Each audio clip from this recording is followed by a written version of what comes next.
We've shown a few different ways to veneer on the channel in the past, and we always like to try something new.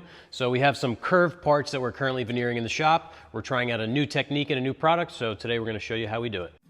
Support for this episode is provided by Quick Screws. For over 40 years, pros have trusted Quick Screws to have the right fastener for the job. With one of the largest catalogs in the industry, there's a quick screw made for whatever you're making. The right screw always matters. Check them out at quickscrews.com. So we've shown you how to use this type of contact cement. This is a, your typical solvent-based contact cement. This is what John likes to use in his shop on veneer. Works pretty well, dries fast. It's got some fumes. It definitely stinks up the shop, and if you don't wear a respirator, your head will be floating around the ceiling. We've shown using spray contact cement that comes in a canister, and you use a hose and an actual, almost like a paint gun, but we're doing some curves in the shop right now. We're building these two arches with white oak veneer. We're using a 22.2 mil bubble-free paper-backed veneer. So this is flat sawn white oak. So it's a nice thick veneer. It will prevent any telegraphing coming through. So if we have some imperfections in the substrate, it's thick enough that you won't be able to see those. So with this, we're trying a new product. It's this Titan DX. This is a water-based contact cement. It sort of resembles PVA glue, and we'll show you when we apply it, but it's nice and thin, it's water-based, it's easy to work with, has a long open time. You have 90 minutes. So we decided to try it out on this job, being that it's some curves and we want to have a long open time, and we're enjoying how it works. So today we're going to show you how to use it and see if you might want to try it in your shop. If you haven't seen one of these before, it's not a cooking utensil, but we'll talk about this in a minute. This is sort of one of the key tools to using this contact cement. If I haven't mentioned it already, this came from veneersupplies.com. So that's generally the first place I'll go when I'm looking for some veneer. We've bought paperback veneer from them before. I've bought flitches of veneer from them before, so unbacked, literal slices of a log. I still have some Macassar ebony up in the storage room here that I'll use someday for something that came from them. Really great company. They're in Maryland, I believe, family run, nice small company, really helpful via customer service. And we bought all of these supplies from them. This is a roller for applying this specific glue. We have this, which is the veneer scraper. So rather than using a J roller, we're going to use this to apply the pressure to the veneer. You may have seen John use in the past a piece of wood with a round over. This is essentially the same idea, but it's a piece of acrylic. It's got a nice handle on there, and it's got some length to it, so you can really bear down and push with the grain. You can get a lot of pressure with this. It works really well. We'll show you some pieces that we've already veneered here in a minute. So this has some great instructions on it, tells you what to do. I just peeled off this piece from the bottle here, and I was pretty shocked at how flexible it is. So I stretched it way out. This reminds me of Lexel from Sashco, but look, I stretched that, I don't know, what's that, 10 times what it was. It just broke, but I had stretched it just before we started shooting, like 2 minutes ago, and it actually retracted back to the same size, just like Lexel. So it has a lot of flexibility, but it also has that ability to relax, which is good when you're dealing with wood, because wood expands and contracts. So you want to have something that's going to expand and contract and go back to its original size. Otherwise, it just gets stretched out, and then if it doesn't relax back to the original, you're going to get some sort of defect, deformation, or failure in the veneer. So really cool. It's very easy to use. I'm going to put on some gloves. And when we were doing this on the larger panels, we actually took a paint tray and put some glue in there, and we used the roller in the paint tray. But for this, I'm just going to pour some in this cup. That way we're not dirtying up a whole tray. So we can open it up. I believe they say a quart will do 100 square feet, so it's got pretty good coverage, and it's inexpensive. So this was like $75, $80 for a gallon, which is about what the weldwood cost, I believe, but the coverage on the weldwood is much less. So we're going to use this piece of substrate, this piece of veneer. Honestly, for both of these, you probably need like a quarter-sized amount of glue. But one of the first steps is actually to scuff both of these. So it says right on the instructions to scuff with either 150 or 180. We're using 150. So I have a piece of sandpaper here. So we want to scuff both of these up. On a larger piece, we use the orbital, but we're just doing it by hand here. All right, so there we go. We're all scuffed. You see we have a nice consistent color there. Again, it's going to help the bond because now the glue has some little crevices to go within. We need to clean these off, so you can blow it off with compressed air. If you use a solvent like mineral spirits, it says right on here that you need to wait a specific amount of time. I think it's 24 hours, so your best bet is to just wipe it off. We have the compressor off, so we're actually going to vacuum it off. And I wanted to show you guys this vacuum that we've been using in the shop now for almost 2 weeks. This is from SEESII. So John actually got some tools from SEESII and has been trying them out. I was very interested and intrigued, so I asked them to send this over. This is a wall-mounted vacuum. It's got a 30-foot hose, so it's been super convenient. This morning I was able to vacuum off this whole table, go all the way around to the side. This will make it into the bathroom.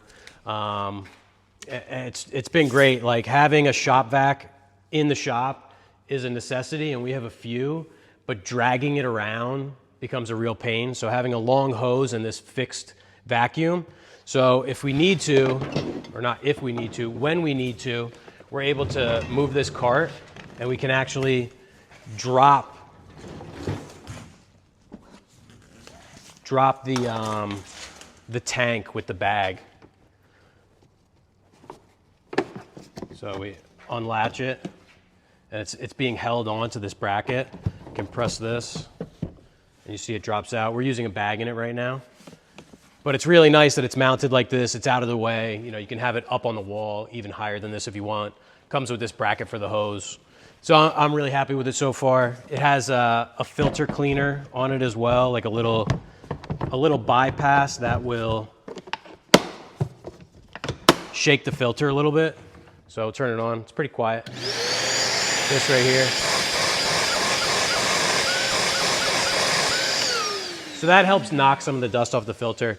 And you can hook up here and turn it into a blower, which not something we plan on doing, but now the air is actually blowing out.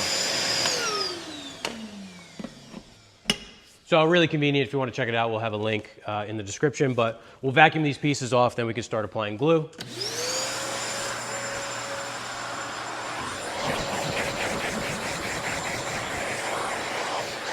We have our substrate and our veneer now all cleaned off. I put a piece of cardboard down so that we don't get any contact adhesive on our table here.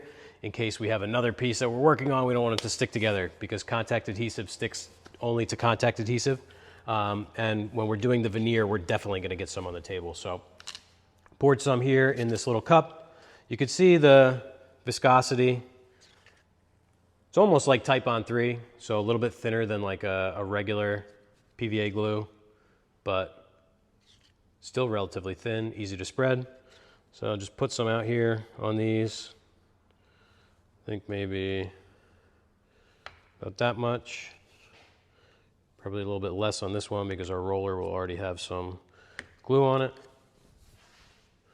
So this is the roller that they recommend. This is interchangeable, so you pop this little bracket off. We've actually kind of tightened it down here, but you pop this bracket off, you can replace the roller. So we bought a kit that comes with the scraper and 3 rollers and the handle. So you can spread this out. So we're going for a nice thin, even coat.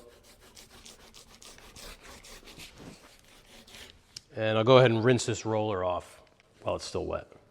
The roller's all clean. I want to make sure that that gets cleaned off so that we can reuse it. If the contact dries on there, it's not really going to work very well. So you can see this is still a little bit wet. You need to let this dry like any contact. They recommend 25 to 40 minutes. It should be glossy and slightly tacky. You can see we still have these sort of cloudy areas. That's where it's still wet. We found, you know, it's June right now. It's probably 75, getting close to 80 degrees in the shop. So it's definitely drying faster than that 25-minute. But typically, you know, we're working with a couple pieces, so we have that time. We'll wait to 25, and then we can stick this down. All right, we're all dry here. It's been probably 10 minutes. It's drying really fast. We have very low humidity right now and a decent temperature. So you can see a little bit glossy. There's no more of those cloudy spots. So it's ready to go. So we can take some sticks like we normally do with contact adhesive, lay them down. We can get this piece over top. This veneer is really nice, super supple. This is from oak wood veneer, actually. So we can pull out, you know, let's say, okay, we'll start in the end. Sometimes I start in the middle, sometimes I start in the end. Doesn't really matter. But we want to get that stuck down. And then I'll take a note out of John's book and I'll lift this whole thing up. Lay it down. Want to make sure that it lays nice and flat.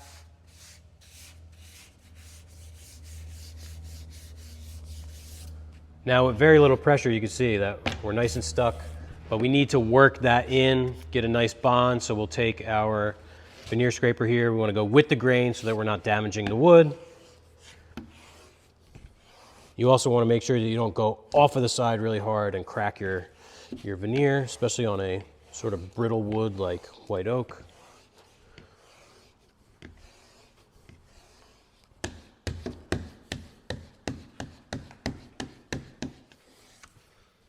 All right, so you can see we're nicely bonded on there.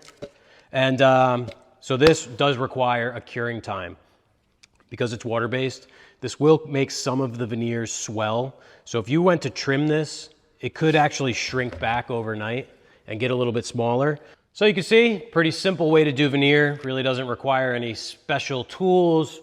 We're gonna use a flush trim bit on the router to trim this up. And that's really it. So you have a little roller, a scraper, the right glue, and a couple wooden sticks, and you can do some veneer.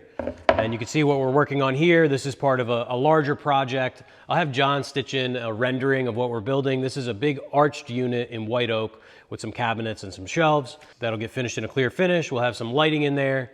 So this is one side of one of the legs.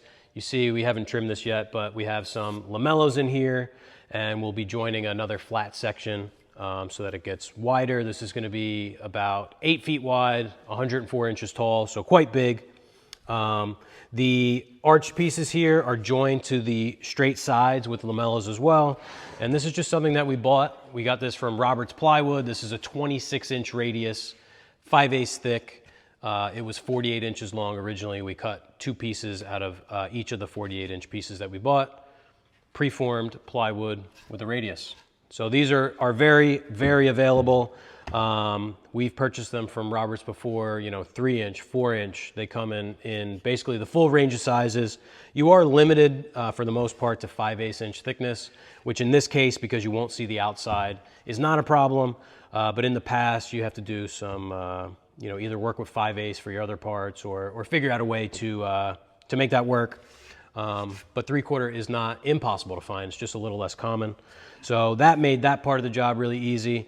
And it's just about connecting it and laying your veneer. So you can see that nice thick paperback veneer gives it a really smooth transition and looks great. We'll have lighting back here. There's a groove for a silicone lighting by Hayfla called COB Complete, which is a fully silicone encased lighting. It's water resistant, dust resistant, has a ton of LEDs, so it gives you a really nice clean look.